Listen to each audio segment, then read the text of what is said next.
Hello students, this is Prachi. Welcome to our channel. आज हम करने वाले हैं क्लास 11th का चैप्टर 10th का स्ट्रेट लाइंस की एक्सरसाइज 10.1 कंप्लीट।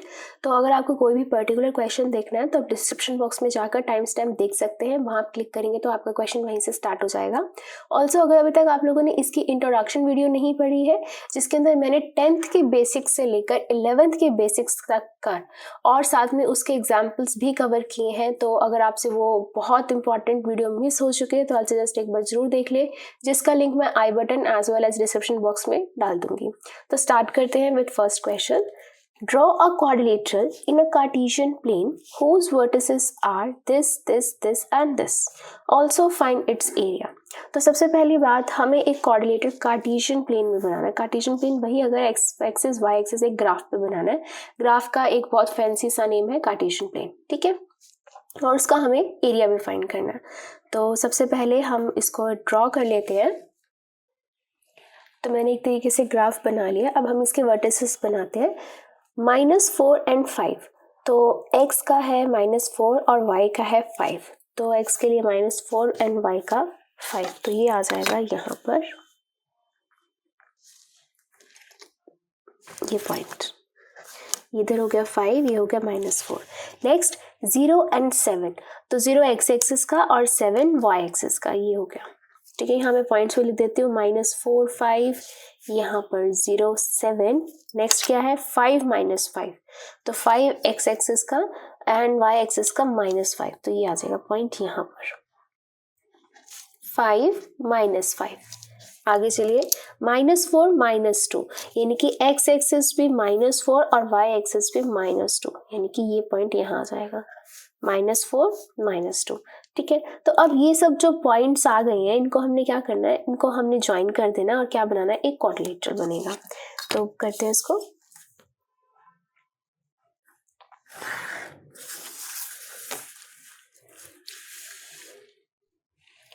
तो हमने इन पॉइंट्स को ज्वाइन कर लिया और हमें दिख रहा है कि क्या है, ये क्वाड्रिलेटरल है, ठीक है। तो इसको नाम दे देते हैं A B C and D, ठीक है। तो ये क्वाड्रिलेटरल क्या होता है, जिसकी एक ऐसी फिगर जिसकी 4 साइड्स होती हैं। हमें इसका एरिया फाइंड करना है। अगर हमें ये रेक्टेंगल दिख रहा होता तो हम रेक्टेंगल का फॉर्मूला लगा देते, स्क्वायर दिख रहा होता तो स्क्वायर का फॉर्मूला लगा देते। ना ये रेक्टेंगल ना ये स्क्वायर, कुछ भी, हमें एक नॉन फिगर तो दिखाई नहीं दे रही है हमें, है ना।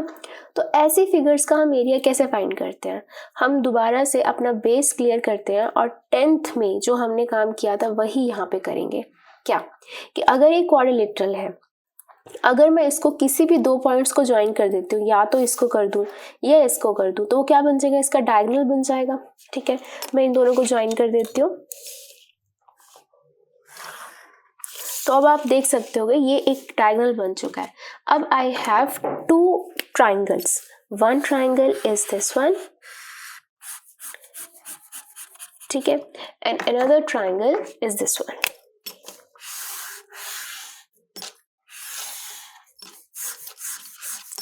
अब अगर इन 2 ट्राइंगल्स का मैं एरिया ले लूं और उन दोनों को प्लस कर दूं, तो I can have a complete area of this quadrilateral, right. तो ठीक है, अब हम क्या करेंगे, हम करेंगे area of quadrilateral is equal to area of triangle ABC plus area of triangle BDC। तो हमने लिख लिया कि हमारे पास ABCD कैसे निकलेगा, area of triangle ABD plus area of triangle BDC। अब एरिया ऑफ ट्राइंगल के लिए हमारे पास फॉर्मूला होता है, क्या फॉर्मूला होता है वो हमने इंट्रोडक्शन में पढ़ा था, यहाँ पे फिर से रिवाइज करते हैं और कैसे उसको लर्न करने की क्या ट्रिक है वो भी एक बार आपको रिवाइज करवाती हूँ। तो हम फाइंड करते हैं एरिया ऑफ ट्राइंगल ABD। तो एरिया ऑफ ट्राइंगल ABD के लिए मैंने ABD के कोऑर्डिनेट्स लिखने हैं। यहाँ पर हमने D के कोऑर्डिनेट्स क्या है, -4 -2, तो मैंने यहाँ ये D है, दिस इज D, ठीक है। तो अब हम एरिया लिखने लगे। तो एरिया कैसे लिखते थे, 1/2, यहाँ लिखते थे हम x1 plus x2 and plus x3, ठीक है। फिर कैसे लिखते थे हम, यहाँ ब्रैकेट 1 के बाद क्या आता है 2, तो ब्रैकेट के अंदर y वाली चीजें आती हैं, ठीक है। तो 1 के बाद 2 आएगा तो y2, 2 के बाद क्या आता है 3, तो y3, माइनस आ गया बीच में। अब 2 के बाद क्या आता है 3, तो y3, 3 के बाद फिर से क्या आ जाएगा 1, बीच में माइनस। अब 3 के बाद क्या आएगा 1, तो 1 के बाद क्या आएगा 2, तो 2, बीच में माइनस। तो इस तरीके से हमने फॉर्मूला लर्न किया था, राइट। अब हमने क्या करना है, अब हमने इसकी वैल्यूज पुट करनी है। तो वैल्यूज कैसे पुट करते हैं, ये है आपका x1 y1, x2 y2 and x3 y3। अब इनकी वैल्यूज हम यहाँ पुट कर देंगे, ठीक है। तो 1/2 x1 is -4, y2 is 7, minus y3 is -2, minus minus क्या हो जाएगा, प्लस हो जाएगा, plus x2 is 0, y3 is -2, y1 is 5, plus x3 कितना है, -4 and y1 is 5 minus y2 is 7, ठीक है। अब इसको कैलकुलेट कर लेते हैं हम। ये आएगा -4 × 9, ये तो 0 हो गया, ठीक है। ये हो जाएगा -4 × -2, तो ये आ गया 1/2, ये हो गया -36 और ये हो जाएगा आपका -8, सॉरी माइनस प्लस का 8। अब इसमें से उसको माइनस करेंगे तो एक चीज़ और, यहाँ पे मैंने आपको पहले भी बताया था कि ये जो एरिया होता है इसके बाहर यहाँ क्या लगा होता है, मॉड का मतलब क्या होता है, मॉड का मतलब ये होता है कि एरिया तो आपका कभी भी नेगेटिव में नहीं आ सकता है ना, तो मॉड से कोई भी चीज़ बाहर आएगी तो वो क्या होगी, आपकी पॉजिटिव होगी। तो अब यहाँ पर क्या है 1/2, इसमें से इसको जब माइनस करेंगे तो what will we get minus का 28 है ना, और यहाँ बाहर क्या है, बाहर है मॉड, तो जैसे ही मॉड से बाहर आएगा तो ये क्या हो जाएगा, पॉजिटिव। तो 28/2 we will get 14 square units. ये आ गया एरिया ऑफ ट्राइंगल ABD का। सिमिलरली हम फाइंड करेंगे एरिया ऑफ ट्राइंगल BDC का। तो BDC के लिए हम लिख देते हैं B के कोऑर्डिनेट्स, D के कोऑर्डिनेट्स एंड C के कोऑर्डिनेट्स। अब हम क्या करेंगे, अगेन इसको मान लेंगे x1 y1, x2 y2, x3 y3। अब एरिया निकालेंगे, area of triangle BDC। Again formula लिखेंगे, कैसे लिखते हैं, x1 x2 x3, 1 के बाद 2 3, 2 के बाद 3 1, 3 के बाद 1 2, ठीक है, और बाहर मॉड। ओके, अब वैल्यूज पुट कर देते हैं, x1 0, y2 -y3 minus plus x2 -4, y3 -5, y1 7, x3 5, y1 7, y2 आएगा -2 माइनस +2 हो जाएगा और बाहर मॉड, ठीक है। आगे कैलकुलेट करते हैं इसको, 1/2, अब ये 0 बाहर है, मल्टीप्लाई तो ये सारी टर्म 0 हो गई। इसको सॉल्व कर लेते हैं, ये हो जाएगा -4 × -12, ये हो जाएगा +5 × 9,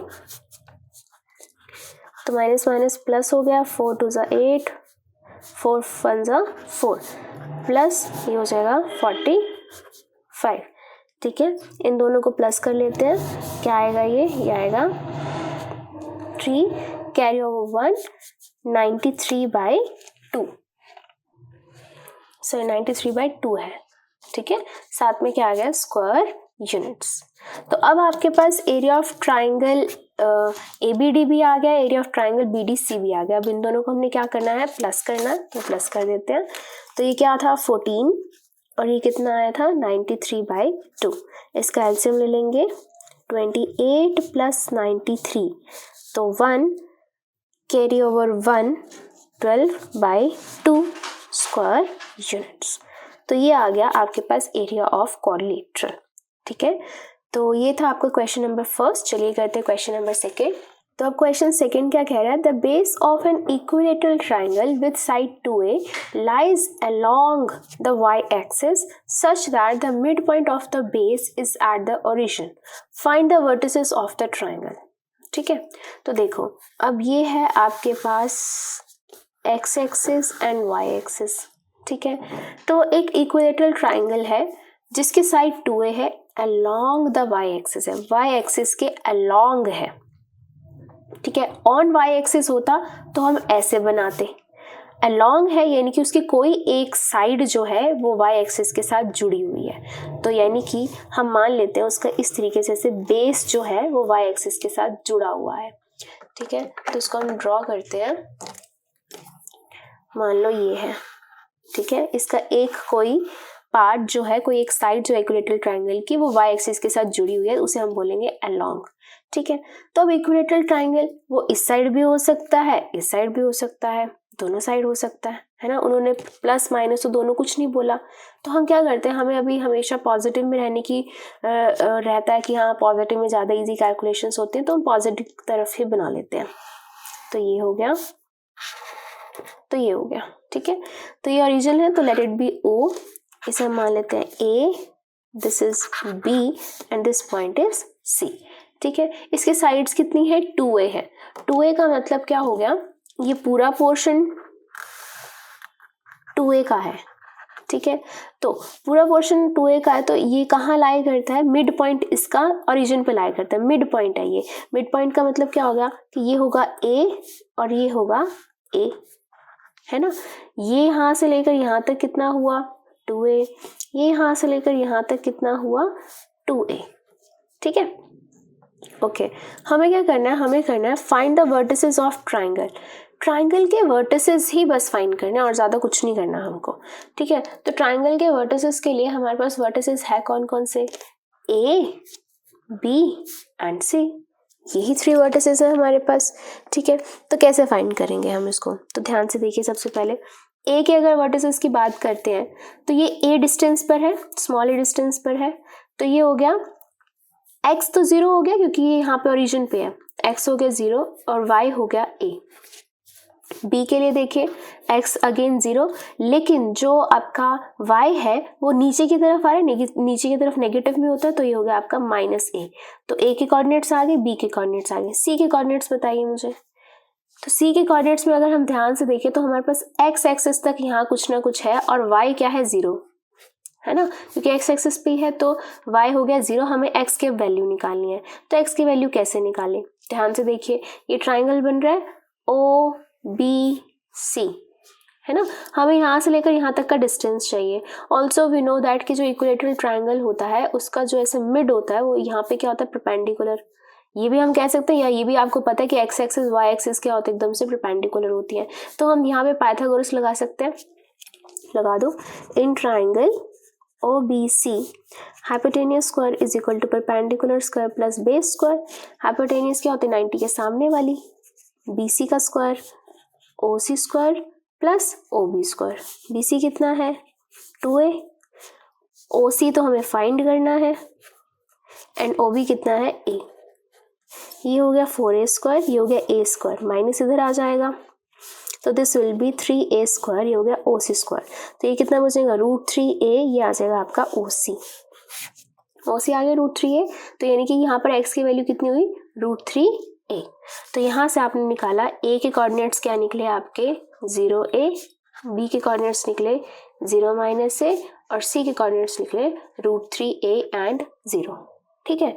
लेकिन ये जो ट्राइंगल हमने इधर लिया है, मैं आपको ये भी तो कहती कि ये ट्राइंगल इधर भी हो सकता था, अलोंग बोला है तो दोनों साइड कोई भी हो सकती थी, है ना। तो अगर ये ट्राइंगल इस साइड होता, ठीक है, तो जहाँ अगर ये C है यहाँ हम C' मान लेते हैं, तो ये अगर ट्राइंगल इस साइड होता तो ABC' के क्या कोऑर्डिनेट्स रहते, ठीक है। तो ये तो हो गया आपका केस 1 जब राइट हैंड साइड पे है, ये हो जाएगा आपका केस 2 जब लेफ्ट हैंड साइड पे होगा। तो लेफ्ट हैंड साइड के लिए A और B तो साइड वही है, तो हम एक कोऑर्डिनेट्स वही लिख देते हैं 0a 0 -a। और C के कोऑर्डिनेट्स बताओ मुझे क्या आते हैं, अगेन y तो 0 ही रहता, y पे तो है ही नहीं वैल्यू, सॉरी इधर आता ना y। और x की क्या होती, अगर ये √3a पॉजिटिव में जा रहा है तो ये √3 क्या आ जाता है नेगेटिव में, तो ये हो जाता है -√3a। तो C के क्या लिखते हैं -√3a और y एक्सिस हो जाता 0। तो ये हो गए वर्टिसेस ऑफ दिस ट्राइंगल। तो ये था आपका क्वेश्चन सेकंड। चलिए करते हैं क्वेश्चन थर्ड। तो अब आपका क्वेश्चन थर्ड क्या कह रहा है, find the distance between P and Q when PQ is a parallel to y axis, number 2 PQ is parallel to x axis. तो सबसे पहले इन्होंने बोला है कि 2 पॉइंट्स है P एंड Q, उनके बीच का आपको डिस्टेंस फाइंड करना है। तो डिस्टेंस फाइंड करने के लिए you know that distance formula क्या होता है। तो सबसे पहले तो हम डिस्टेंस फॉर्मूला लिख देते हैं। डिस्टेंस फॉर्मूला होता है PQ का कि किसी भी 2 पॉइंट्स के बीच में अगर हमें डिस्टेंस निकालना होता है तो हम लिखते हैं x2 minus x1 whole square plus y2 minus y1 whole square. यहाँ पर तो आपको already x1 y1 x2 y2 दे रखे हैं। मान लो यहाँ पर 3 4 4 3 दिया होता तो भी हम उसको x1 y1 x2 y2 मान के यहाँ पे उसको पुट करके सॉल्व कर लेते। ठीक है, अब हमें क्या बोल रखा है, रैंडम 2 पॉइंट से रखे हैं। जो पहली जो है PQ वो है पैरेलल टू y एक्सिस। तो सबसे पहले हम ड्रॉ कर लेते हैं। ये मान लो x एक्सिस, ये हो गई आपकी y एक्सिस। ठीक है, अब उन्होंने बोला है कि जो PQ है ना वो पैरेलल है y एक्सिस के। तो y एक्सिस के मान लो ये है हमारी पैरेलल PQ। ठीक है, ये हो गया P that is x1 y1, ये हो गया आपका Q that is x2 y2। ठीक है, अब अगर मैं यहाँ पर वैल्यूज ध्यान से देखती हूँ, अगर यहाँ पे ऐसा होता 1 2 3 4 5 6, ठीक है, तो मान लो ये किस पे आ रहा है, ये आ रहा है 4 पे आ रहा है। ठीक है, तो इस पूरी लाइन की वैल्यू क्या होगी, x एक्सिस के लिए 4 होगी। राइट, देखो अगर यहाँ पे 1 2 3 4 5 ऐसे है तो यहाँ मैं लिखूँ, क्या लिखूंगी, 4 1 4 2 4 3 4 4 4 5। नीचे के लिए भी ऐसी 4 -1 4 -2। तो यानी कि यहाँ पे पूरा का पूरा x की वैल्यू क्या रहेगी, आपकी 4 रहेगी। तो यानी कि अगर x1 4 है तो x2 भी क्या है, 4 ही है। ठीक है, तो इसका मतलब क्या होगा कि हमारा x2 x1 की दोनों की सेम वैल्यू है। तो मैं q को ऐसे लिख सकती हूँ, x1 ही लिख सकती हूँ एंड y को y2 ही लिख रहे हैं हम। ठीक है, तो अब हम क्या करेंगे, अब हम सेम वैल्यूज यहाँ पे पुट करेंगे। दैट इज P का क्या कोऑर्डिनेट्स आ गए, x1 y1, और Q के कोऑर्डिनेट्स क्या आ गए आपके पास, x2 की जगह पे क्या आ जाएगा, x1 और y1 मतलब y2। ठीक है, अब हम क्या करेंगे, इन दोनों के बीच में डिस्टेंस फाइंड कर लेंगे, दैट इज PQ, और यहाँ पे डिस्टेंस फॉर्मूला लगा के कैलकुलेट कर लेंगे। वन मोर थिंग, अब अगर आपके दिमाग में ये क्वेश्चन आ रहा है ना कि मैम ये तो नीचे की तरफ आ रहा है नेगेटिव, माइनस माइनस माइनस, तो यहाँ तो -2 आना चाहिए था। ठीक है, अब यहाँ पे क्वेश्चन क्या है कि PQ जो है वो पैरेलल है y एक्सिस के। यहाँ तो मैंने अपने अकॉर्डिंग यहाँ पर बना दी ना, ये लाइन यहाँ पर भी तो हो सकती थी। राइट, ये लाइन तो यहाँ पर भी हो सकती थी, ये लाइन यहाँ पे भी हो सकती थी, ये लाइन यहाँ पे भी हो सकती थी, ये लाइन कहीं भी हो सकती थी। अगर वो y एक्सिस के पैरेलल है तो उसका मतलब है कि वो x की वैल्यू सेम है। y की पॉजिटिव नेगेटिव दोनों हो सकती है, इसलिए हमने उसको जनरल ही नाम दे दिया है y1 एंड y2। क्लियर होगी ये बात। तो अब हम इसकी वैल्यूज पुट करते हैं। That is x2 minus x1, दोनों ही x1 है तो हो जाएगा x1 minus x1 whole square and y2 minus y1 whole square. ये तो हो गया 0। ये क्या बच गया आपके पास, PQ equals to root y2 minus y1 whole square. Square से रूट खत्म हो जाएगा, क्या आ जाएगा आपके पास, ये आ जाएगा आपके पास y2 माइनस y1। ठीक है, अब y2 माइनस y1 जो होता है ना वो आपका क्या हो सकता है, जब रूट से स्क्वायर हटता है तो क्या लगाते हैं हम, प्लस माइनस लगाते हैं। इट कैन बी प्लस और इट कैन बी माइनस। ठीक है, तो हम प्लस माइनस की जगह पे हम हमेशा क्या लेते हैं, इसका मॉड लेते हैं। क्या लेते हैं, मॉड। अब इसका मतलब बहुत ध्यान से समझिए कि हम नॉर्मली प्लस भी तो ले सकते थे, है ना। हम कहते हैं ना कि डिस्टेंस इज ऑलवेज पॉजिटिव, तो डिस्टेंस हम प्लस भी ले सकते थे, लेकिन हमने प्लस ना लेकर हमने मॉड लिया है। ऐसा क्यों, सोचिए। अगर मान लो यहाँ पर y2 की वैल्यू होती बड़ी, ठीक है, और y1 की वैल्यू होती छोटी, तो बाहर हमने ले रखा होता है प्लस, तो y2 माइनस y1 ये हो जाता 4 माइनस 2 2, ये तो आ जाता पॉजिटिव।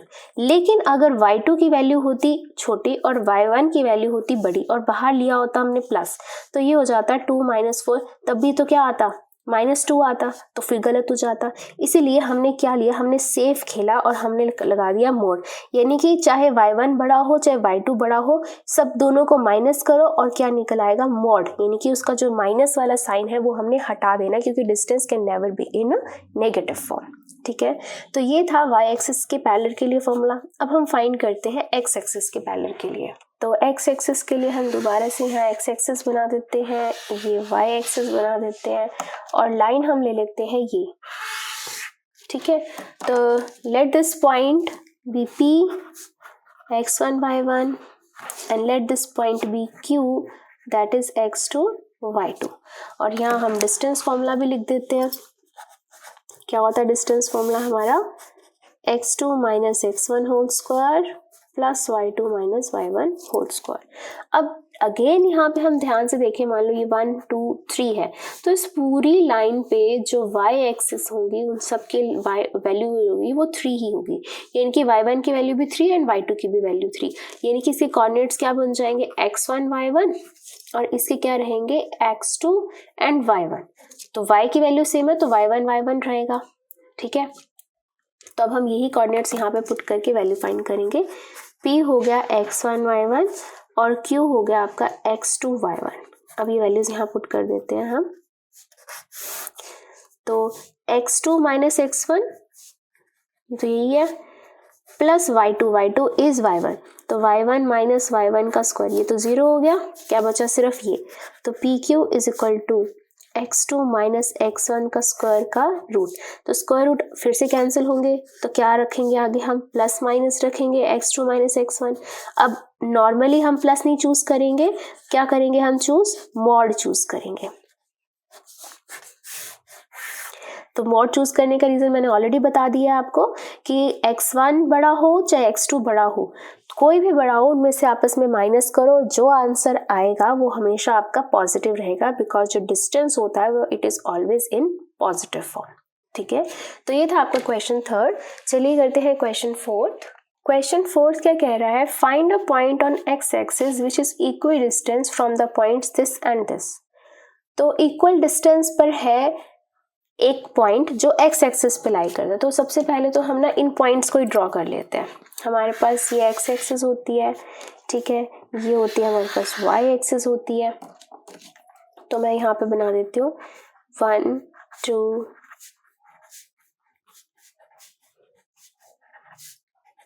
यहाँ पे बना देते हैं 1 2।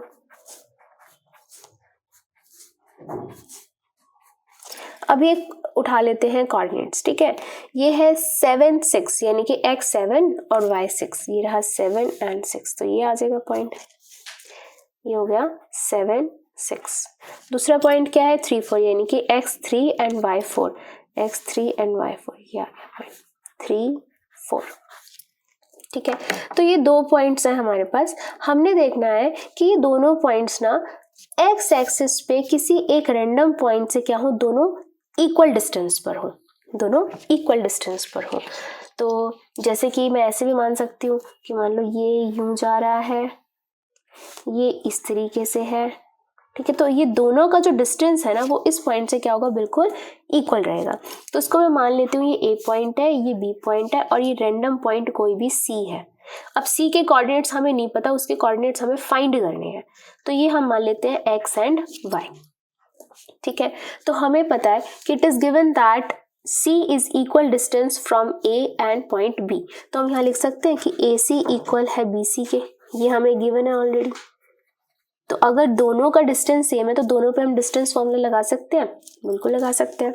यहाँ पे भी वैल्यू कर दो, फॉर्मूला लगा दो, distance formula x2 minus x1 whole square plus y2 minus y1 whole square for AC, and for BC के लिए भी फॉर्मूला यही लगेगा, x2 minus x1 whole square plus y2 minus y1 whole square. ठीक है, इसको हम मान लेते हैं x1 y1, इसको मान लेते हैं हम x2 y2 for AC। Similarly BC के लिए x2 y2 हमने ऑलरेडी मान रखा है, इसको मान लेंगे हम x1 y1। अभी वैल्यूज हम पुट करते हैं। तो इन सब वैल्यूज को पुट करने से पहले यहाँ पे एक चीज ध्यान से देखिए कि ये जो C पॉइंट है वो कहाँ लाई करता है, x एक्सिस पे लाई करता है। तो x एक्सिस पे अगर यहाँ पे कुछ हम लिखते हैं, ये क्या लिखते हैं, उसके कोऑर्डिनेट्स क्या लिखेंगे 4 0 50, 60, 70, यानी कि जो y होगा इट इज़ ऑलवेज 0। तो यानी कि ये जो हमने एक्स वाई माना है जिसमें y2 जो होगा ये क्या हो जाएगा आपका 0। तो x2 तो हो गया आपका x और y2 क्या हो गया आपका 0। अब ये वैल्यूज हम यहाँ पर पुट करेंगे for AC and for BC। ठीक है, तो वैल्यूज पुट करते हैं अब। x2 is x, x1 is 3 का square plus y2 is 0 minus y1 is 4 का स्क्वायर। यहाँ पे भी करेंगे हम x2 is x and x1 is 7 का स्क्वायर, ये BC के लिए लिख रहे हैं। y2 is 0 minus y1 is 6 का स्क्वायर। ठीक है, अब क्या कर देंगे, स्क्वायरिंग बोथ साइड करेंगे तो रूट खत्म हो जाएंगे। यहाँ क्या आ जाएगा x माइनस 3 का square a square plus b square minus 2ab यानी कि 2x into 3 that is 6x। तो यहाँ क्या हो जाएगा -4 का स्क्वायर इज 16। ठीक है, यहाँ पे फिर से a माइनस बी का whole square a square plus b square minus 2ab और यहाँ माइनस 6x का स्क्वायर इज 36। अब क्या कैंसिल हो रहा है, x स्क्वायर से x स्क्वायर कैंसिल हो रहा है, क्या बच जाएगा यहाँ पे, ये आएगा 25 माइनस 6x, ये आ जाएगा 5 कैरी ओवर 1 4 85 माइनस 14x, इधर आ जाएगा 25 माइनस 85 माइनस 14x, इधर आ जाएगा प्लस का 6x, ये हो जाएगा माइनस का 60, ये हो जाएगा माइनस का 8x। ठीक है, माइनस से माइनस कैंसिल, 60/8। इसको जब हम कैलकुलेट करेंगे हमें क्या मिलेगा 430, 15/2 विच इज इक्वल टू 7.5, ये आ जाएगा x। तो x की वैल्यू कितनी आ जाएगी 7.5। तो अगर मैं एग्जैक्ट अगर यहाँ से बनाती तो ये यहाँ पे आती है वैल्यू, तो थोड़ी सी गड़बड़ हो गई, क्यों, क्योंकि हमने रफली बनाया, अगर हम ग्राफ पे बनाते तो क्या पता वही एग्जैक्ट वैल्यू आ गई होती। तो ये है, this is the point C that is 7.5 जो इक्वल डिस्टेंस पे बनेगा इन दोनों से। ठीक है, तो x के कोऑर्डिनेट्स क्या बनेंगे आपके, ये क्या था x0 था, सॉरी C के कोऑर्डिनेट्स क्या बनेंगे, जो था x0, x की वैल्यू कितनी आई है 7.5 और y is 0। Now this is your answer. ठीक है, तो ये था क्वेश्चन 4। चलिए करते हैं क्वेश्चन 5। तो क्वेश्चन 5 क्या कह रहा है, find the slope of a line which passes through the origin and the mid point of the line segment joining the point this and this. तो हमें एक लाइन का स्लोप निकालना है जो एक ओरिजिन से पास कर रही है और एक ऐसे पॉइंट से पास कर रही है जो मिड पॉइंट है इस लाइन का। ठीक है, नहीं समझ आया कोई बात नहीं, फिगर बनाते हैं आपको और क्लियर होगा। तो सबसे पहले ये दो पॉइंट्स की एक लाइन बनानी है हमें, तो हम ये दो पॉइंट्स पहले लोकेट करेंगे हम X axis and Y axis पे। तो मान लेते हैं ये है आपकी एक्स एक्सिस, ये है वाई एक्सिस। ठीक है, तो ये होते हैं 1 2 3 4 5 6 7 8, है ना, 1 2 3 -1 -2 -3 -4। ठीक है, अब पॉइंट्स लगा लेते हैं। तो P पॉइंट है 0 -4 पे, यानी कि x 0 है, y -4 है, 0 एंड -4, ये आ गया पॉइंट आपका 0 -4। B पॉइंट है आपका 8 एंड 0, यानी कि x 0 है, x 8 है एंड y 0 है, तो x ये रहा 8 and y 0। Now this is a point B which is 8 and 0। तो ये एक लाइन सेगमेंट है, तो हम इसको लाइन को ड्रॉ कर लेते हैं।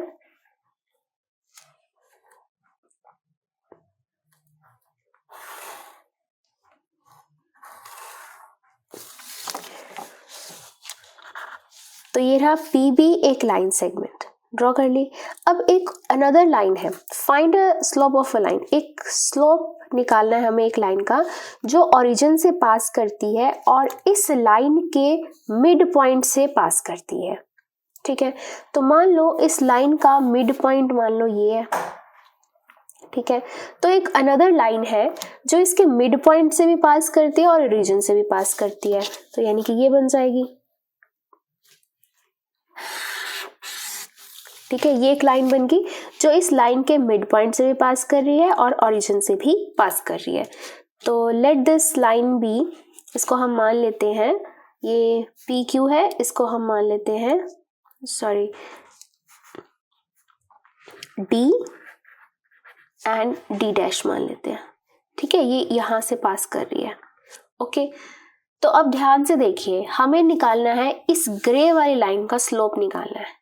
तो स्लोप निकालने के लिए हमारे पास दो चीजें होती हैं, या तो हमें एंगल पता हो या उस लाइन पे पड़ते हुए कोई 2 पॉइंट्स पता हो, है ना। तो अब यहाँ पर एंगल का तो कोई लेना देना है ही नहीं।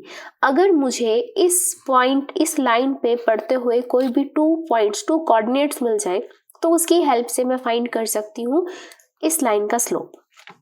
क्या फॉर्मूला होता है slope of a line? Slope of A line, मान लो डी डैश लाइन का मेरे को स्लोप निकालना है, तो क्या होता है m equals to y2 minus y1 upon में x2 माइनस x1, यही स्लोप होता है। ठीक है, तो अब कोई भी 2 पॉइंट्स मुझे मिल जाए तो मैं ये वैल्यू पुट करके स्लोप निकाल सकती हूँ। अब 2 पॉइंट्स में से एक पॉइंट तो ओरिजिन हमें दे ही रखा है, वो क्या है आपका 0 0। ठीक है, तो you have D that is x1 y1, वो तो है ही आपके पास, दैट इज 0 0। अगर मेरे को ये वाला पॉइंट मिल जाए, है ना, ये वाला पॉइंट, तो उसको भी हम फाइंड कर सकते हैं। अब ये जो पॉइंट है वो मिड में पड़ता है पीबी के, तो मिड वाला फॉर्मूला मैंने आपको बता रखा है क्या होता है, क्या होता है। जैसे मैं यहाँ पे सॉल्व कर सकती हूँ, D dash is a mid point of PB. तो बाय मिड पॉइंट फॉर्मूला, तो मिड पॉइंट फॉर्मूला यानी कि डी डैश एक्स वाई के कोऑर्डिनेट्स हम कैसे निकाल सकते हैं? क्या फॉर्मूला होता है? x2 plus x1/2 and y2 plus y1/2। ये फॉर्मूला हमने छोटे होते भी पढ़ रखा है, 10th में भी पढ़ा था हमने। ठीक है, तो अब ये क्या होता है x1 y1, this is x1 y1, this is x2 y2, इन दोनों का मिड। तो फाइंड कर लेते हैं, this is 8 plus 0/2, this is 0 minus 4/2। तो ये आ गया आपके पास 8/2 that is 4 minus 4/2 that is -2। तो डी डैश भी आपके पास कितना आ गया? 4 and -2। This is x2 y2 for this one. तो अब हमारे पास दोनों पॉइंट आ चुके हैं, तो दोनों पॉइंट आने के बाद इसकी वैल्यू पुट कर देते हैं यहाँ पे। तो m equals to y2 is -2 minus y1 is 0, x2 is 4 minus x1 is 0। तो ये हो गया -2/4, कैंसिल होके आ गया -1/2। तो m आ गया -1/2। This is the slope of line D D dash. ठीक है, अब नेगेटिव के लिए मैंने आप लोगों को ना 2 इंपॉर्टेंट चीजें बताई थी इंट्रोडक्शन में। क्या बताया था? नेगेटिव के लिए मैंने आपको ये बताया था कि जैसे ही हमें एक लाइन का स्लोप नेगेटिव मिलता है, उसका मतलब ये होता है, पहला नोट तो ये होता है कि वो एक्स एक्सिस से एक ऑब्ट्यूज एंगल बनाती है। तो ये रही एक्स एक्सिस, इससे ये लाइन ऑब्ट्यूज एंगल बना रही है, 90 से बड़ा बना रही है एंगल। परफेक्ट।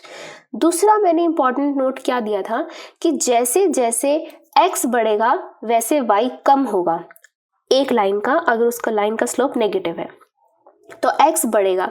अगर मैं इस लाइन को देखूं तो यहाँ से x बढ़ रहा है 2 3 4, है ना, और y कम हो रहा है, नीचे नीचे जा रही है -1 -2 -3, राइट।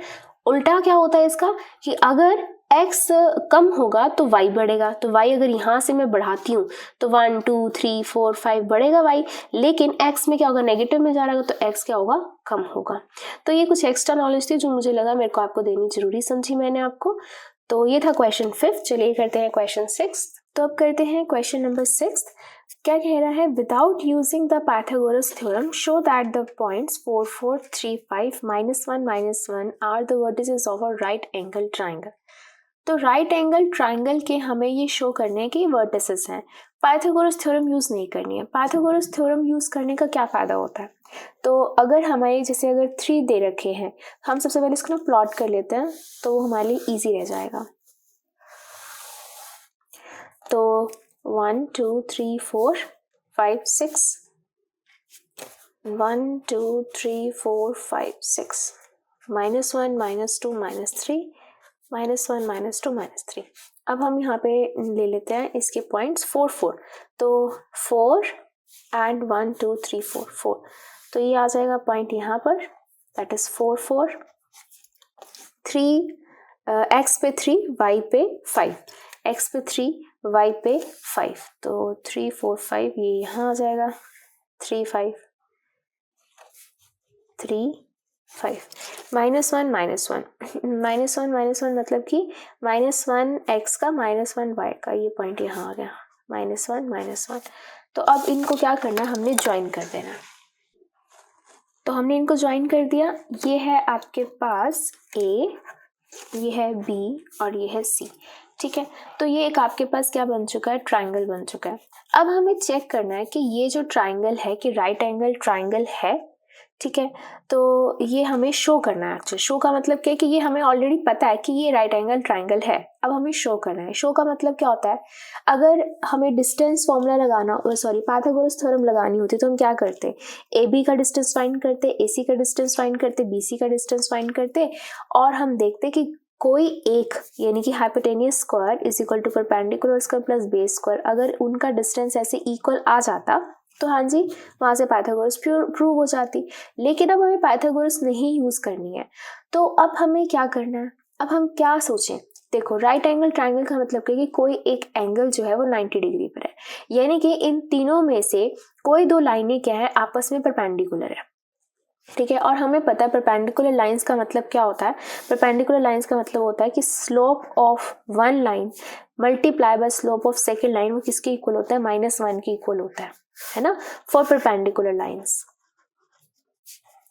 ये होता है। तो हम क्या करेंगे, हम तीनों का स्लोप निकालेंगे, ए बी का, ए सी का और बी सी का, फिर चेक करेंगे इन तीनों में से किसी दो का जो स्लोप होगा उनका प्रोडक्ट -1 के इक्वल होगा, तो हमें पता चल जाएगा कि वो जो दो लाइंस है आपस में क्या परपेंडिकुलर है, एंड दैट्स हाउ हम इसको क्या प्रूव कर देंगे कि राइट एंगल ट्राइंगल है ये, राइट।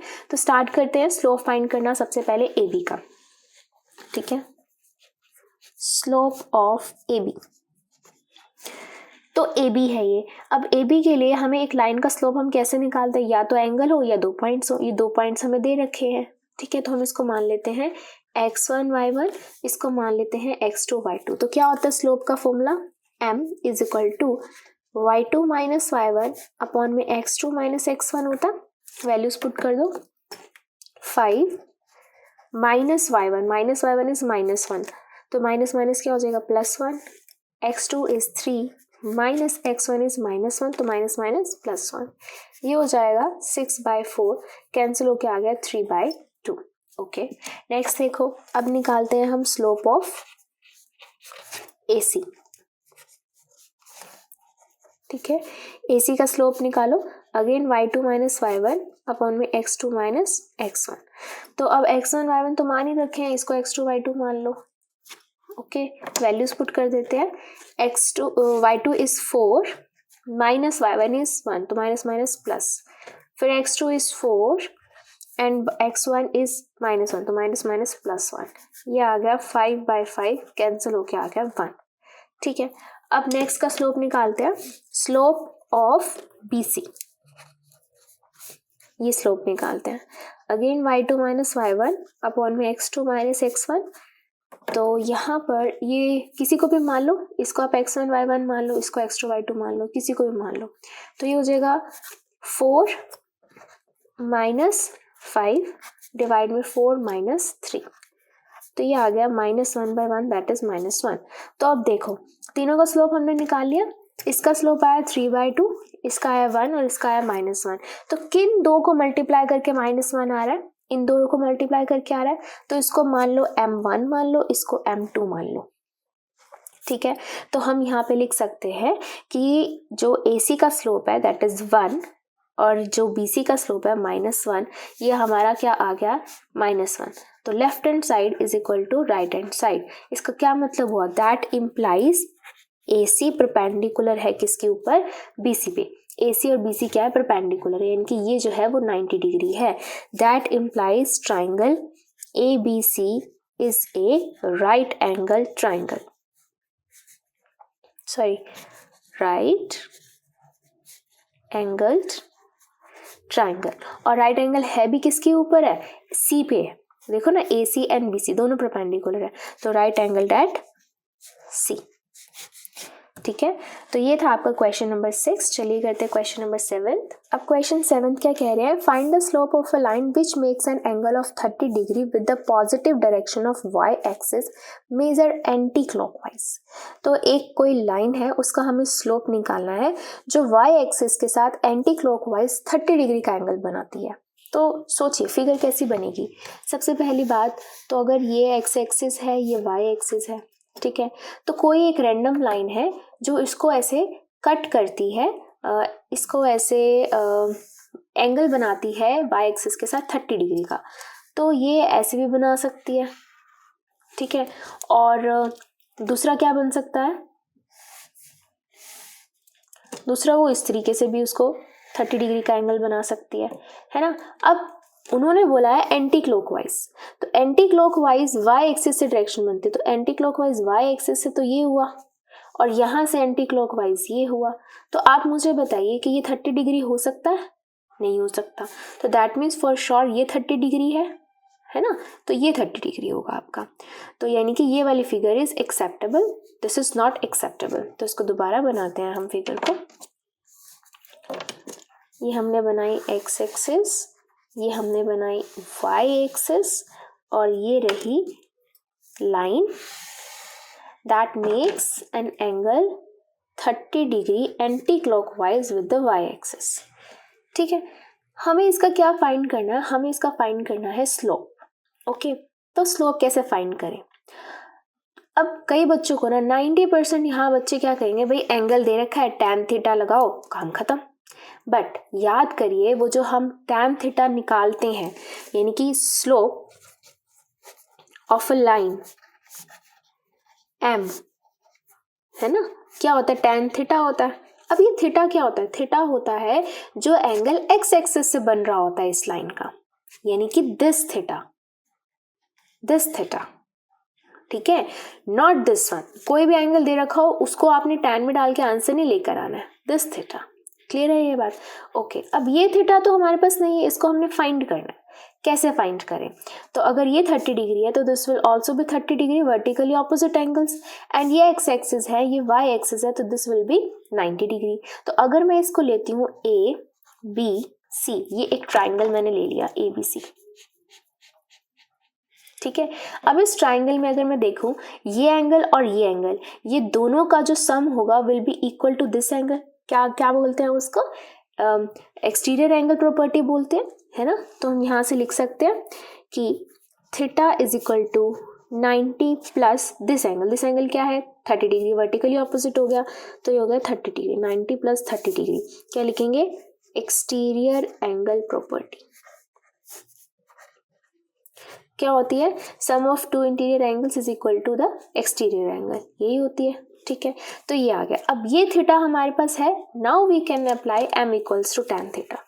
ये है slope which is equal to tan theta, और थीटा क्या है यहाँ पे 90 प्लस 30 डिग्री, तो theta is 90 degree plus 30 degree.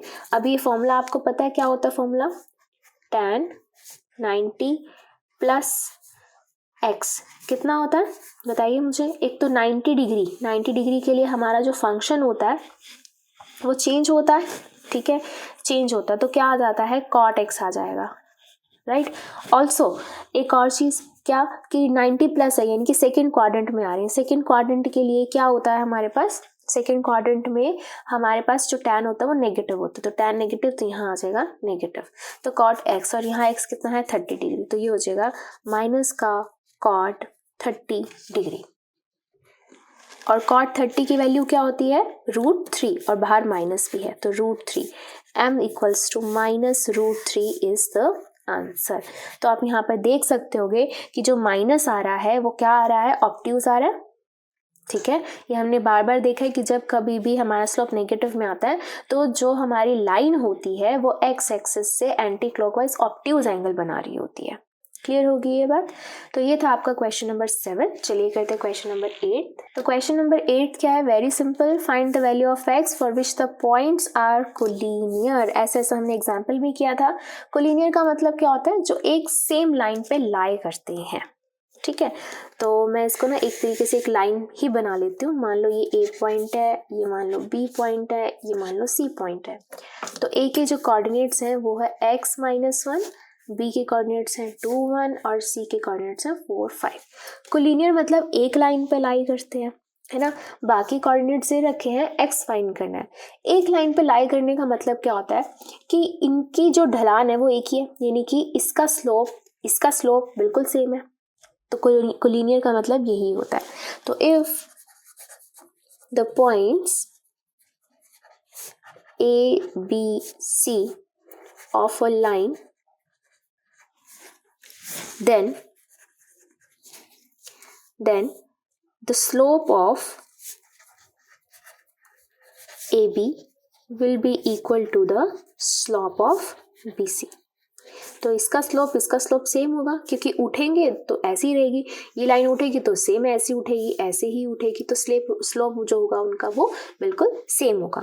तो इस तरीके से हम इनको सॉल्व करते हैं जब भी कोलिनियर दे रखा होता है।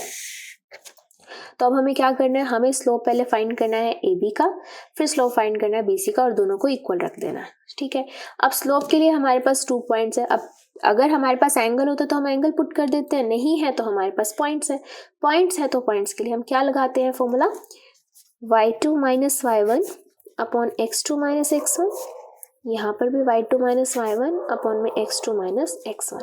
तो यहाँ पे मान लेते हैं x1 y1, ये मान लेते हैं x2 y2 फॉर AB।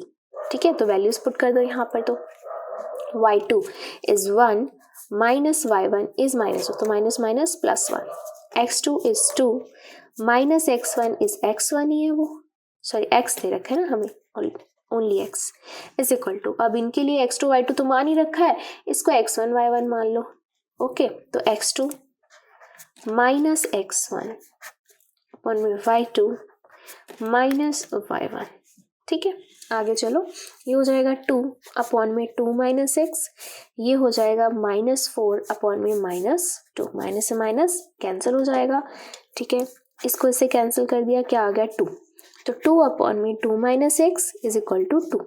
अब 2 से 2 कैंसिल, 1 बच गया, क्रॉस मल्टीप्लाई कर देंगे हम, क्या आ जाएगा 1 अपॉन में 2 minus x is equal to 1, cross multiply 2 minus x is equal to 1, minus x is equal to 1 minus 2, हो जाएगा माइनस 1, माइनस से माइनस कैंसिल, x कितना आ गया आपका 1। ठीक है, तो ये हो गया आपका आंसर। अब यहाँ पर ना एक चीज़ देखो, अगर पेपर में आपको लगता है कि पता नहीं मैंने x की वैल्यू ठीक निकाली है कि नहीं निकाली है, तो सब भूल जाओ और एक बार यहाँ x की वैल्यू पुट करके देखो क्या आता है। ये ऊपर आ जाएगा 2, नीचे कितना आ जाएगा 2 माइनस 1 इज 1, ये आ गया लेफ्ट में। क्या राइट में भी यही आ रहा था, माइनस 4 बाय माइनस 2, 2 आ रहा था। देखो लेफ्ट हैंड साइड को राइट हैंड साइड आ गई, 2 2 आ गया। तो दैट मीन्स जो हमने x की वैल्यू निकाली है वो बिल्कुल करेक्ट निकाली है। तो ये था आपका क्वेश्चन नंबर 8। चलिए करते हैं क्वेश्चन नंबर 9। तो क्वेश्चन नंबर 9 क्या कह रहा है, without using distance formula show that the points are vertices of a parallelogram. तो हमने अब डिस्टेंस फॉर्मूला नहीं निकाला, डिस्टेंस फॉर्मूला से तो हमें पता है कि जो पैरेललोग्राम होते हैं उसकी ऑपोजिट साइड्स क्या होती हैं, इक्वल होती हैं, है ना। तो अगर मैं ये साइड्स लेती A B C D, तो अगर मैं इसके कोऑर्डिनेट्स भी लिख देती हूँ एक बार के लिए, -1 -2 -1, ये हो जाएगा 4 0, C is 3 3 and D is -3 2।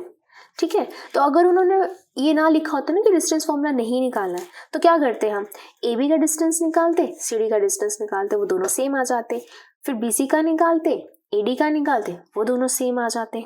ठीक है, अब फिर क्या कहते कि हाँ जी ऑपोजिट साइड्स इक्वल है, फिर हम AC का निकालते, BD का निकालते, डायगोनल्स अनइक्वल आते हैं। यस, हमने 10th का बेस था ये कि पैरेललोग्राम के जो डायगोनल्स होते हैं वो अनइक्वल होते हैं, तो जैसे वो अनइक्वल होते हैं वो पैरेललोग्राम प्रूव हो जाता।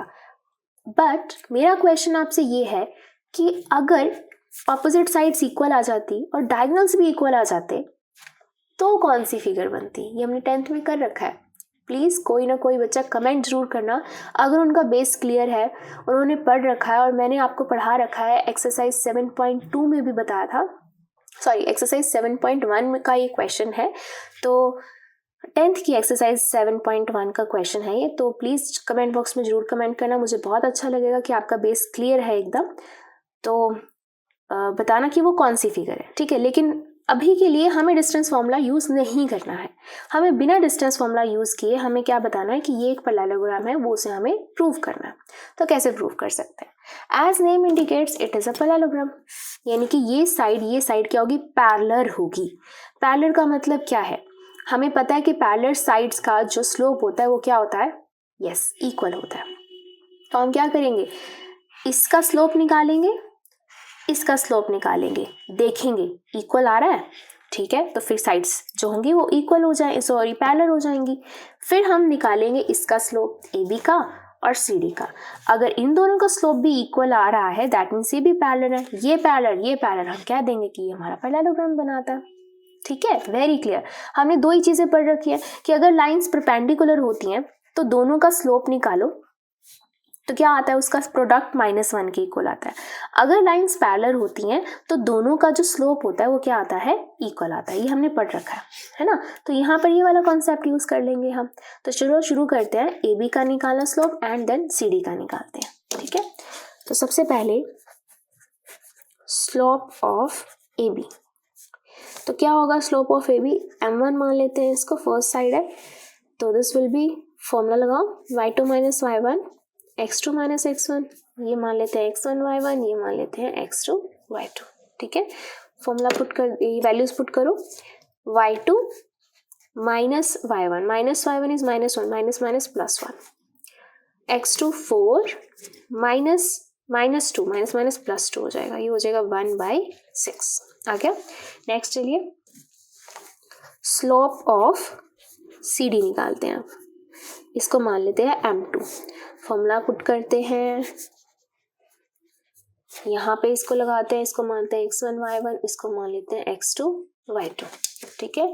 तो ये हो जाएगा 3 - 2, ये हो जाएगा 3 -3 हो जाएगा, ये हो जाएगा 1/6। तो देखा, ये दोनों स्लोप आ गए, तो हम यहाँ लिख सकते हैं slope of AB equals to slope of CD, that implies AB parallel है CD के, AB पैरेलल है CD के, तो ये आ जाएगी फर्स्ट इक्वेशन, ठीक है। सिमिलरली हम निकालेंगे BC का और AD का। चलिए शुरू करते हैं। स्लोप ऑफ BC M3 मान लेते हैं, y2 - y1 x2 - x1। तो अब इसके लिए एक x2 y2 मान रखा है, इसको x1 y1 मान लो, ठीक है।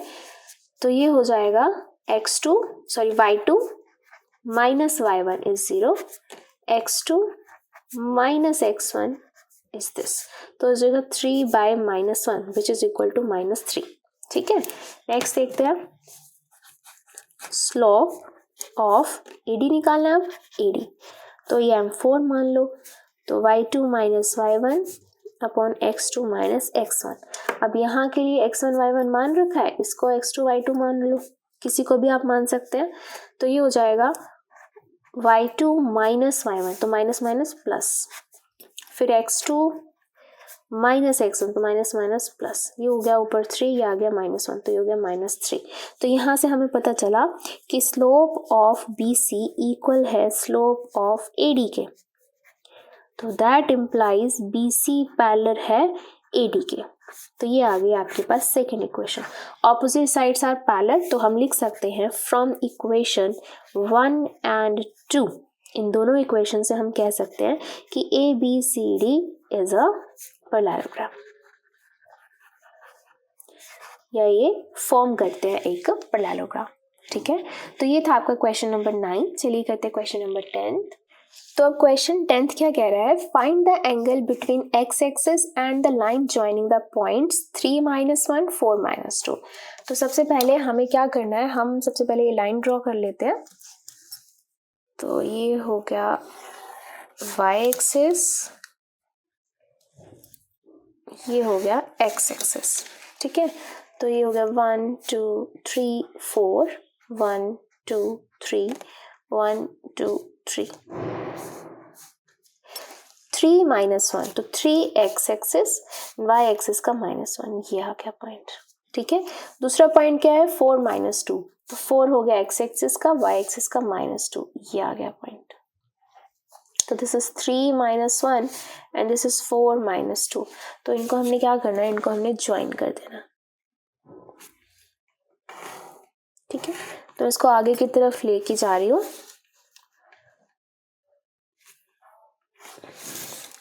तो ये रही लाइन। ठीक है, तो अब ये लाइन जो है हमें क्या देखना है, find the angle between the x axis and the line joining the points this. तो अब हमें ये देखना है कि ये जो लाइन जा रही है ना इन दो पॉइंट से, ये एक्स एक्सिस से कितना एंगल बनाती है, ये हमें फाइंड करना है, ये एंगल फाइंड करना है हमको। ठीक है, अब देखो वैसे तो 4 एंगल बनते हैं एक्स एक्सिस के, ये एंगल भी बनता है, ये एंगल भी बनता है, ये भी बनता है और ये भी बनता है एंगल, है ना, ये सब एंगल्स बनते हैं। लेकिन हमें पता है कि ये एंगल और ये एंगल क्या है, वर्टिकली ऑपोजिट है, तो दोनों में से एक भी निकला है तो हम कह सकते हैं। सिमिलरली ये एंगल और ये एंगल भी वर्टिकली ऑपोजिट है, यानी कि इन शॉर्ट हमें 2 ही एंगल फाइंड करने हैं। तो ये रही लाइन, और इससे हमें अटैच होते हुए एक तो ये फाइंड कर लो, एक ये फाइंड कर लो, उससे भी इजी कोई भी एक फाइंड कर लो तो हम 180 में से माइनस करेंगे, दूसरा ऑटोमेटिकली आ जाएगा, क्योंकि एक लाइन पे लाई करते हैं, ये एक लाइन पे लाई करते हैं, दैट मीन्स लीनियर पेयर है। तो यानी कि हम क्या करेंगे, एक भी निकाल लेंगे तो 180 में से माइनस करके दूसरा निकाल लेंगे। ठीक है, तो कोई एक एंगल फाइंड करना है हमें, तो कैसे फाइंड करें। सबसे पहली बात हमें पता है कि अगर मैं इसका स्लोप निकाल लूँ, इस लाइन का मैं स्लोप निकाल लेती हूँ, तो वहां से मैं कुछ ना कुछ एंगल के बारे में निकाल सकती हूँ, है ना, क्योंकि क्या होता है हमारे पास होता है ना m equals to tan theta होता है, राइट, ये होता है हमारे पास। m क्या होता है, स्लोप। स्लोप क्या होता है, स्लोप अगर 2 पॉइंट्स दे रखे हैं तो पॉइंट से भी हम निकाल सकते हैं, कैसे, y2 माइनस y1 अपॉन में x2 माइनस x1 करके। पहले तो हम ये स्लोप निकालते हैं, फिर उसको हम tan थीटा के इक्वल पुट करेंगे, फिर देखेंगे थीटा कौन सा है। ठीक है, तो चलो शुरू करते हैं। ये हो गया x1 y1, इसको मान लो x2 y2, तो हम निकालते हैं slope m y2 minus y1 x2 minus x1, तो y2 इज -2 माइनस x1, ये है सॉरी y1 इज -1, तो माइनस माइनस +1 डिवाइड में x2 is 4 minus x1 is 3, तो ये ऊपर आ गया आपका -1, नीचे आ गया 1, तो ये हो गया -1 आ गया इसका स्लोप। ठीक है, तो अब हमें पता है कि m equals to tan theta. ठीक है, ये हो गया -1 equals to tan theta. Okay, अब -1 का क्या मतलब हुआ, यहाँ पर -1 का क्या मतलब है, तो मैंने आपको बता रखा है कि जब कभी भी नेगेटिव में स्लोप आता है उसका मतलब क्या होता है कि लाइन जो है ना, उसके जो लाइन है वो एंगल ऑब्ट्यूज बना रही है, ये बना रही है, हमने ये कर रखा है। ठीक है, तो ये बनाया था हमने, लेकिन फिर इंट्रोडक्शन वीडियो में मैंने आपको ये बताया था कि भाई जब कभी भी ऐसे नेगेटिव में आ रहा ना, तो हम यहाँ पे क्या लगा देते हैं, हम इस तरीके से मॉड लगाते हैं। मॉड का मतलब क्या है कि मैथमेटिशियंस ने क्या बोला, मैथमेटिशियंस ने कहा कि जो स्लोप आएगा ना, नेगेटिव आएगा तो मतलब क्या है कि ऑब्ट्यूज एंगल निकल रहा है, और पॉजिटिव आएगा तो उसका मतलब क्या कि एक्यूट एंगल निकल रहा है। लेकिन उन्होंने एक चीज ना फिक्स कर दी थी, क्या फिक्स कर दिया था कि मॉड लगा दो, हमेशा पॉजिटिव निकालो, हमेशा एक्यूट एंगल निकालो, एक्यूट निकल जाएगा, ऑब्ट्यूज तो आप ऑटोमेटिकली दूसरा निकाल ही लोगे ना 180 में से माइनस करके। ठीक है, तो अब हम क्या करेंगे, यहाँ मॉड लगा दिए, मॉड लगा दिए तो क्या आ गया, 1 आ गया, तो यानी कि अभी हो गया +1। ठीक है, ये हो गया +1, यानी कि अब जो थीटा निकलेगा ना, वो थीटा निकलेगा आपका एक्यूट एंगल जो एक्स एक्सिस से बन रहा है। ठीक है, उसके बाद हम ऑब्ट्यूज तो निकाल ही लेंगे ऑटोमेटिकली, राइट। ठीक है, चलो शुरू करते हैं अब इसको। अब देखो 1 में किसका होता है, tan 45 होता है 1 में, तो ये हो गया tan थीटा। जब हम इसको कंपेयर करेंगे, यहाँ से हमारे पास थीटा कितना आ गया 45। अब ये 45 क्या निकल के आया, एक्यूट एंगल निकल के आया, है ना, एक्यूट एंगल निकल के आया। तो एक्यूट एंगल देखो, या तो ये बन रहा है एक्यूट एंगल या फिर ये बन रहा है, लेकिन जो हमारा स्लोप होता है वो क्या होता है, वो स्पेशली उसकी डेफिनेशन कहती है कि एंटी क्लॉकवाइज एंगल होना चाहिए, एंटी क्लॉकवाइज। तो एंटी क्लॉकवाइज एंगल यहाँ पे कौन सा बन रहा है, ये ऑब्ट्यूज बन रहा है ना, यानी कि we have to find this angle, और हमने जो एक्यूट निकाला है, या तो आप इसको ये मान लो या इसको आप ये मान लो, एक ही बात है, क्योंकि दोनों ही क्या है, वर्टिकली ऑपोजिट एंगल्स हैं। लेकिन दोनों क्या बना रहे हैं, क्लॉकवाइज बना रहे हैं। लेकिन स्लोप की डेफिनेशन के अकॉर्डिंग हमें एंटी क्लॉकवाइज वाला जो हमारा एंगल है ना, वो हमारा मेन एंगल होता है ना। तो हम अब क्या करेंगे, हम इसको 180 में से माइनस करेंगे, ठीक है। तो हम यहाँ पे इसको मान लेते हैं कि जो थीटा आया है और ये हो गया हमारा फाई, हमें फाई चाहिए है, तो ये हो गया हमारा जो निकल के आया है, ये मान लो थीटा निकल के आया है, तो ये हो गया theta plus phi is equal to 180 because linear pair. तो ये है हमारे पास 45 डिग्री एंड फाई निकालना है हमें, ये आ जाएगा आपके पास 135 डिग्री। तो ये हो जाएगा angle between x axis and the line joining the points. वैसे तो ये भी है, ये भी है, लेकिन हम आंसर कौन सा देते हैं, एंटी क्लॉकवाइज वाला, अकॉर्डिंग टू डेफिनेशन, ठीक है। तो एक्स एक्सिस से तो एंटी क्लॉकवाइज यही एंगल निकल रहा है, राइट। तो ये था आपका क्वेश्चन नंबर 10। चलिए करते हैं क्वेश्चन नंबर 11। तो अब क्वेश्चन 11 क्या कह रहा है, the slope of a line is double of the slope of the another line if the tangent of the angle between them is 1/3 find the slopes of the line. तो दो lines हैं, एक का जो स्लोप है वो दूसरे के स्लोप के डबल है, ठीक है, और उन दोनों के बीच में जो एंगल बन रहा है उसका अगर tan लिया जाए तो उसकी वैल्यू आती है 1/3। तो हमें नहीं पता कौन सी टू लाइन्स है, तो हम randomly any two lines draw कर देते हैं, ठीक है। ये मान लो ये x एक्सिस है, ये मान लो यहाँ से y एक्सिस है, ठीक है। तो ये टू लाइन्स हैं, मान लो ये L1 है, ये L2, टू लाइन्स हैं, ओके। अब इन दोनों का जो स्लोप दे रखा है ना, वो क्या दे रखा है कि एक का जो स्लोप है वो डबल है दूसरे के, यानी कि अगर लाइन 1 का स्लोप m1 है और लाइन 2 का स्लोप m2 है, तो जो एक का स्लोप है वो डबल है सेकेंड के, ये हमें गिवन है। Slope of one line is double of the slope of the another line, this is given, ठीक है। ऑल्सो क्या गिवन है कि if the tangent of the angle between them is 1/3, यानी कि इनके बीच का जो एंगल है, मान लो एंगल क्या हो सकता है, ये भी हो सकता है, ये भी हो सकता है, कोई भी हो सकता है, तो हम एक बार के लिए मान लेते हैं ये वाला जो एंगल है ये थीटा है, और इनका जो थीटा tan थीटा है वो कितना है, 1/3 है, ठीक है। तो इनके बीच का जो tan थीटा है वो कितना दे रखा है आपको, 1/3 है, ये भी हमें गिवन है।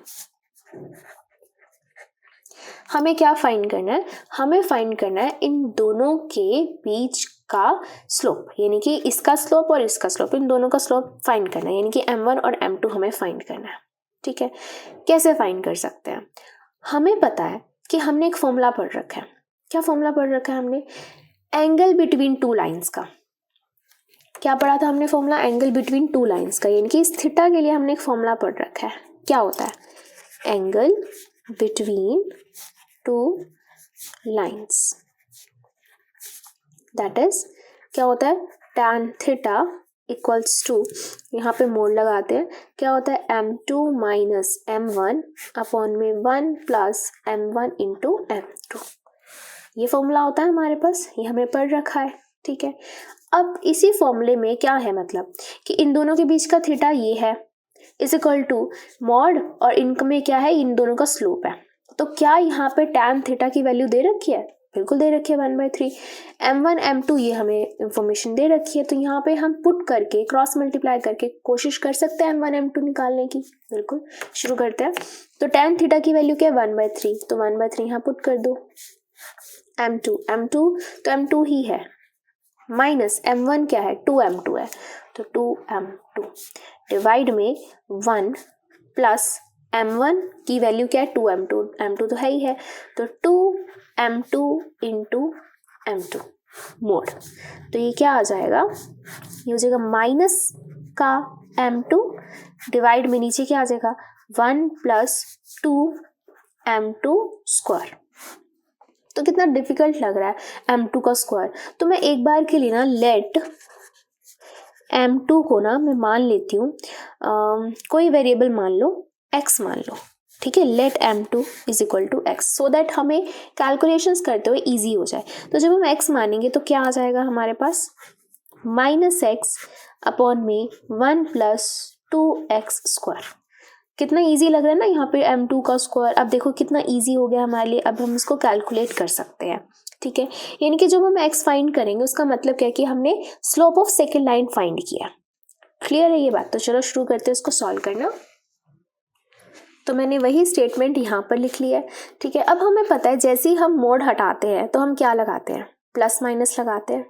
ठीक है, तो हम क्या करेंगे, हम लगाएंगे यहाँ पर प्लस माइनस। अब प्लस माइनस का क्या रहता है, ऐसे क्यों लगाते हैं हम, हमें पता है कि जब कभी भी मॉड के अंदर ऐसे मान लो -2 है मॉड के अंदर, तो बाहर आएगा तो वो 2 हो जाएगा। लेकिन अगर अंदर x है ना मोड के, तो जब हम इसको हटाएंगे ना तो प्लस माइनस x लगाते हैं, क्योंकि x का मतलब क्या है कि यहाँ पे कोई भी वैल्यू हो सकती है, 1 भी हो सकती है, -1 भी हो सकती है, कोई भी वैल्यू हो सकती है, तो इसलिए हम बाहर क्या लगाते हैं, प्लस माइनस लगाते हैं। क्लियर होगी? तो वेरिएबल के साथ प्लस माइनस, कांस्टेंट के साथ हमेशा प्लस लगता है। अब यहाँ तो वेरिएबल है हमारे पास, तो हम यहाँ पे हटाएंगे तो क्या लगाएंगे, प्लस माइनस लगाएंगे। तो एक बार हम यहाँ लगाएंगे प्लस माइनस, अब ये मोड हट के क्या बन जाएगी, ब्रैकेट बन जाएगी। ठीक है, अब ब्रैकेट बन के एक बार हम प्लस से सॉल्व कर लेंगे, एक बार हम माइनस से सॉल्व कर लेंगे।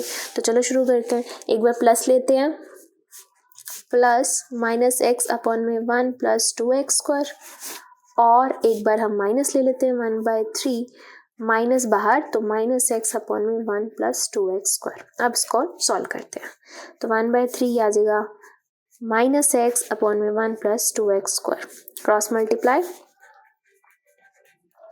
हो जाएगा -3x होगा 2x² माइनस इधर आके +3x + 1 = 0।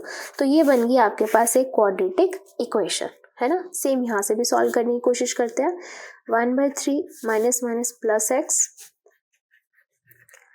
क्रॉस मल्टीप्लाई, तो ये हो जाएगा 2x², ये इधर आएगा -3x, ये आ जाएगा +1 = 0। तो ये बन गई एक दूसरी क्वाड्रेटिक इक्वेशन। ठीक है, तो अब एक बार प्लस से हमारी क्वाड्रेटिक इक्वेशन आई है, एक बार नेगेटिव से हमारी क्वाड्रेटिक इक्वेशन आई है। तो अब एक बार इसको सॉल्व करते हैं, एक बार इसको सॉल्व करते हैं। कैसे करते हैं हम सॉल्व, कि हम 2 को मल्टीप्लाई करते हैं 1 से, क्या देखते हैं कि हमारे पास क्या आ रहा है, 2 आ रहा है, यानी कि प्रोडक्ट करें को किसी 2 नंबर का तो वो 2 आए, और उसका ही सब्ट्रैक्ट या एडिशन करें, सम या ऐड करें तो कितना आए, 3 आए। तो क्या हो सकता है, 2 × 1 = 2 एंड 2 + 1 = 3। सिंपल सी बात है ये। तो ये लिख देंगे यहाँ पे हम 2x² प्लस 3 को हम किस में कन्वर्ट करेंगे, 2 + 1 में। तो 2 + 1 के लिए क्या हो जाएगा, 2x + 1x, तो दैट इज x। अब इसमें से 2 कॉमन ले लो, सॉरी 2x कॉमन आएगा, क्या बचेगा, x + 1। यहाँ कुछ कॉमन नहीं है तो 1 कॉमन ले लो, तो ये हो जाएगा 2x + 1, x + 1 x + 1 एक साथ एक तरीके से कॉमन आ गया। ठीक है, तो यहाँ से x की वैल्यू क्या आएगी, यहाँ से 2x + 1 को हम 0 के इक्वल रखेंगे, यहाँ से हम इसको 0 के इक्वल रखेंगे। तो यहाँ से आपके पास x की वैल्यू आ जाएगी -1/2, और यहाँ से x की वैल्यू आएगी -1। ठीक है, यानी कि आपने क्या फाइंड किया, m2 फाइंड किया है -1/2, और यहाँ से m2 आया है -1। तो ये 2 वैल्यूज आ चुकी हैं आपके पास m2 की। ठीक है, अब इसको सॉल्व कर लेते हैं हम। चलो इसको सॉल्व करो। अब क्या है कि क्या आना चाहिए, प्रोडक्ट करें तो 2 आए एंड मल्टीप्लाई करें तो -3 आए। तो हम -2 × -1 करें तो +2 आएगा, लेकिन -2 -1 करेंगे तो -3 आएगा। बस इसी में हम इसको सॉल्व कर लेते हैं। यानी कि अब -3 को हमने क्या करना है, स्प्लिट करना है -2 और -1। तो 2x² क्या हो जाएगा, -2x -x + 1, 2x कॉमन आ जाएगा, क्या बचेगा, x - 1। अब यहाँ पे -1 कॉमन ले लेंगे, क्या बचेगा, x - 1। अभी हो जाएगा 2x - 1 और x - 1 x - 1 कॉमन। अब फिर से दोनों को 0 के इक्वल इक्वेट कर देंगे। यहाँ से x आ जाएगा आपके पास 1/2, यहाँ से x आ जाएगा आपके पास 1, यानी कि x क्या है आपका, m2 की वैल्यू आ गई 1/2, और यहाँ से m2 की वैल्यू आ गई 1। ठीक है, तो देखो हम फाइंड करने तो सिर्फ 2 स्लोप चले थे, m1 और m2। यहाँ तो m2 की ही 4 वैल्यूज आ चुकी हैं, है ना। तो अगर 4 m2 की वैल्यू आई, इनकी इतनी पॉसिबल वैल्यूज हैं m2 की, इनकी m1 की भी तो 4 पॉसिबल वैल्यूज आएंगी ना। क्यों, क्योंकि हमें पता है कि m1 जो है वो 2m2 है, डबल है उसके। यही पता है हमें, तो हम यहाँ पे लिख देते हैं, मेंशन कर देते हैं। सबसे पहले तो क्या मेंशन करेंगे कि वी नो दैट m1 क्या है, 2m2 है, कि जो पहली वाली लाइन का जो स्लोप है ना वो डबल है सेकंड वाली के। तो अब सेकंड वाली की चाहे आपकी 4 वैल्यूज आई हैं, चाहे 6, चाहे 10 आई हैं, तो ऐसे ही m1 की भी उतनी ही वैल्यूज आएंगी। हम हमेशा उसको क्या करते रहेंगे, डबल करते रहेंगे। ठीक है, तो शुरू करते हैं। सबसे पहले पहली वैल्यू के लिए व्हेन m2 कितना निकला, m2 पहले -1/2, -1/2, तो m1 कितना आ जाएगा, m1 इक्वल्स टू, इसमें पुट करते रहो, 2 मल्टीप्लाई -1/2, ये कितना आ जाएगा, m1 आ गया आपके पास -1। तो एक पेयर क्या बन गया आपके पास, -1/2 एंड -1 का पेयर बन गया। फिर सेकंड पुट करो, व्हेन m2, दूसरी वैल्यू क्या आई थी m2 की, -1, फिर m1 कितना आ जाएगा, इसमें पुट कर दो, 2 मल्टीप्लाई -1 दैट इज -2, एंड डाल दो बीच के अंदर। ऐसे तो हम लिखेंगे तो कोऑर्डिनेट्स आ जाएंगे, ठीक है, तो बीच में आप एंड डाल दो। ओके, तो अब नेक्स्ट के लिए क्या हो जाएगा कि m1 m2 का ये एंड m1 कितना आ गया, -2, यानी कि ये किसका पेयर बन गया, ये किसका पेयर बन गया। इनका क्या मतलब है, इनका मतलब ये है कि अगर एक लाइन का स्लोप -1/2 है तो दूसरी लाइन का स्लोप क्या होगा, -1 होगा। अगर एक लाइन का स्लोप -1 है तो दूसरी लाइन का स्लोप क्या होगा, -2 होगा। ठीक है, ये मतलब है इसका। चलो नेक्स्ट पुट करो थर्ड के लिए। थर्ड क्या आई थी, 1/2, तो व्हेन m2 इक्वल्स टू 1/2, तो m1 कितना आ जाएगा, 2 मल्टीप्लाई 1/2 दैट इज 1। तो अब क्या होगा, 1/2 एंड 1, यानी कि एक लाइन का स्लोप अगर 1/2 आ रहा है तो दूसरे का कितना आएगा, 1 आएगा। And last one, when m2 1 है तो m1 कितना आ जाएगा, 2 multiply 1 that is 2। That means अगर एक लाइन का स्लोप 1 है तो दूसरी लाइन का स्लोप कितना आएगा, 2 आएगा। तो ये आंसर, ये आंसर, ये एंड ये। तो इस तरीके से हमें 4 आंसर्स मिले हैं, 4 कॉम्बिनेशंस मिले हैं। तो ये था आपका क्वेश्चन नंबर 11th। तो अब करते हैं क्वेश्चन नंबर 12th।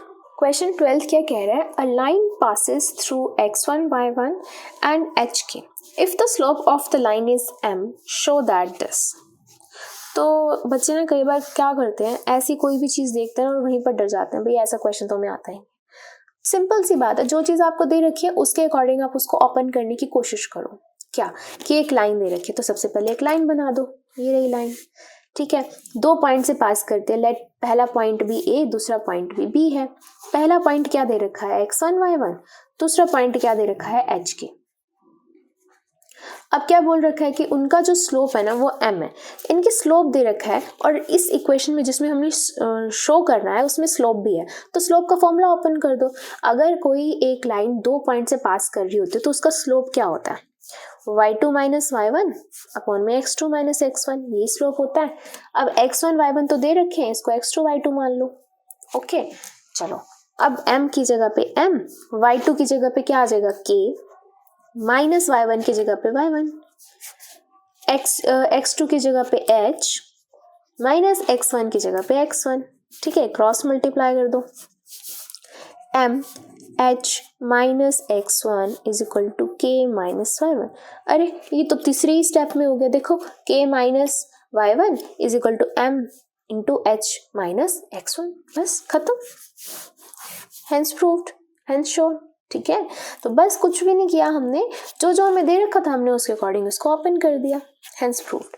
तो ये था आपका क्वेश्चन 12। चलिए करते हैं क्वेश्चन 13। तो क्वेश्चन 13 क्या कह रहा है, if 3 points this and this lie on a line. Again एक लाइन है, उस लाइन पे 3 पॉइंट्स है, मान लो ये A है, ये B है, ये C है, और उसके कोऑर्डिनेट्स दे रखे हैं आपको H0, AB एंड 0K। ठीक है, शो दैट दिस। अब ये दे रखा है हमें, अब इसके अंदर तो स्लोप भी नहीं आ रहा है ना, तो कोई बात नहीं, हमें इतना तो पता है ना कि अगर तीनों पॉइंट्स एक लाइन पे लाई करते हैं दैट मीन्स को लीनियर है, यानी कि इसका स्लोप इसके स्लोप के इक्वल होगा, है ना। इतना तो इन्फॉर्मेशन है ही, और तो हमें कोई इन्फॉर्मेशन नहीं है, तो उसी को ही ओपन कर देते हैं, क्या पता कुछ ना कुछ निकल आए, प्रूव हो जाए, राइट। तो चलो शुरू करते हैं कि हम लिखेंगे as points ABC lie on a line. अगर एक लाइन पे लाई करते हैं that means slope of A B equal होगा स्लोप ऑफ बी सी के। बस इतनी इंफॉर्मेशन हमें पता है, उसी से हम अपना क्वेश्चन शुरू कर देंगे। ठीक है, क्या होता है slope? y2 minus y1 upon x2 minus x1। यहाँ पर भी y2 minus y1 upon x2 minus x1। तो इसको मान लेते हैं x1 y1, इसको मान लेते हैं x2 y2। शुरू करते हैं। अब ये क्या है? b minus y1 is 0 divide में x2 is a minus x1 is h is equal to, अब इसके लिए x2 y2 मान रखा है, इसको x1 y1 मान लो। ठीक है, y2 माइनस y1 यानी कि b माइनस k अपॉन में x2 minus x1 a minus 0। ठीक है, अब देखो क्या आ जाएगा? b अपॉन में a माइनस h, ये आ जाएगा b माइनस k अपॉन में a। आ गया, क्रॉस मल्टीप्लाई कर दो, A B is equal to a minus h and b minus k, है ना। अभी भी इसके जैसे कुछ नहीं आ रहा, कोई बात नहीं, हम और सॉल्व करते रहते हैं, क्या पता आ ही जाए। आगे सॉल्व कर लो।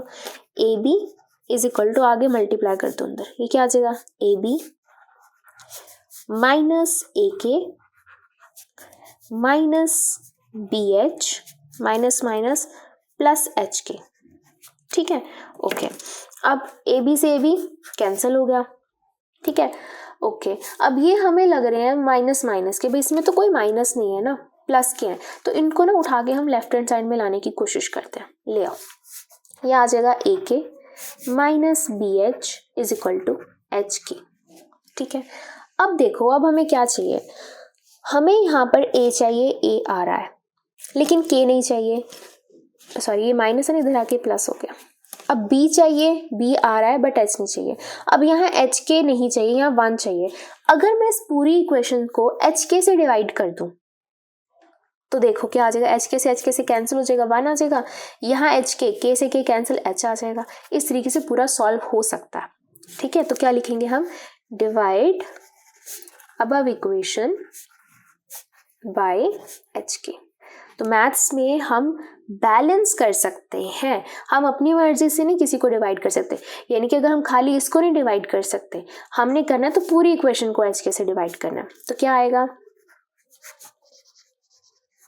इसके नीचे भी एच के, इसके नीचे भी एच के और इसके नीचे भी एच के।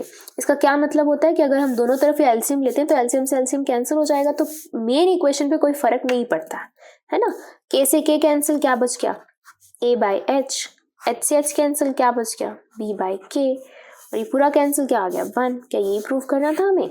यस, कुछ भी नहीं था, जो इन्फॉर्मेशन थी उसी को ही हमने सॉल्व किया। तीसरे स्टेप में हमारा आंसर आ गया। तो ये था आपका क्वेश्चन नंबर 13। चलिए करते हैं क्वेश्चन नंबर 14।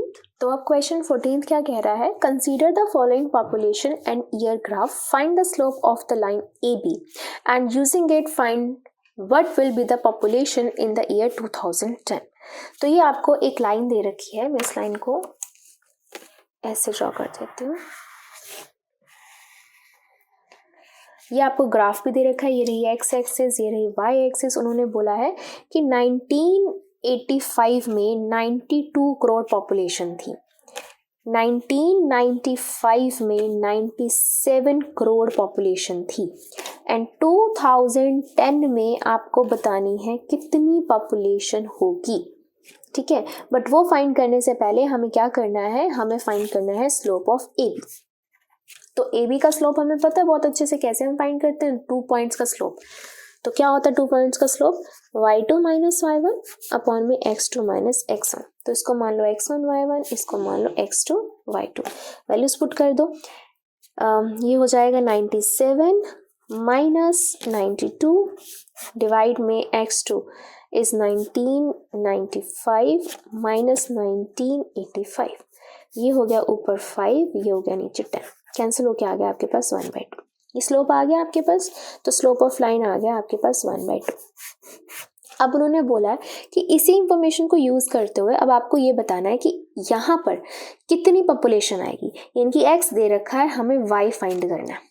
और अगर ये तीनों एक ही लाइन पे लाई करते हैं तो हमें इंफॉर्मेशन पता है क्या, कि slope of A B equals to slope of B C होता है। अगर एक ही लाइन पे लाई करते हैं तो स्लोप की हेल्प से हम ये y भी फाइंड कर सकते हैं, राइट।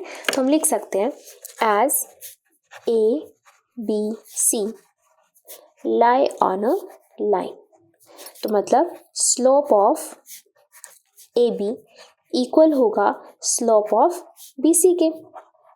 स्लोप ऑफ AB हमने अभी अभी फाइंड किया है। स्लोप ऑफ BC के लिए क्या फॉर्मूला लगेगा, y2 माइनस y1 अपॉन में x2 minus x1। x2 y2 मान ही रखा है, इसको आप x1 y1 मान लो, ठीक है। अब वैल्यू पुट कर देते हैं, y2 is 97 minus y1 bye मान लेते हैं जो हमें फाइंड करनी है, ठीक है। x2 is 1995 minus x1 is 2010। अब क्या करेंगे, इसको हम सॉल्व करते हैं। तो सॉल्व करने के लिए ये हो गया 1/2, ये हो गया 97 माइनस y अपॉन में ये आ जाएगा आपके पास माइनस का 15, ठीक है। क्रॉस मल्टीप्लाई, ये हो जाएगा माइनस का 15 इंटू 297 माइनस y। 2 मल्टीप्लाई कर देंगे, 2 7 सा 14, 2 9 सा 18 प्लस 1 19 माइनस y, ठीक है। ये माइनस y से प्लस का हो जाएगा, ये माइनस सॉरी यहाँ पे 2y है ना, तो ये 2 आ जाएगा, तो ये माइनस इधर आके क्या हो जाएगा प्लस का। तो ये हो गया 902 and y equals to 209 divide में 2। कैंसिल कर दो इसको, ये कितना आ जाएगा 104.5।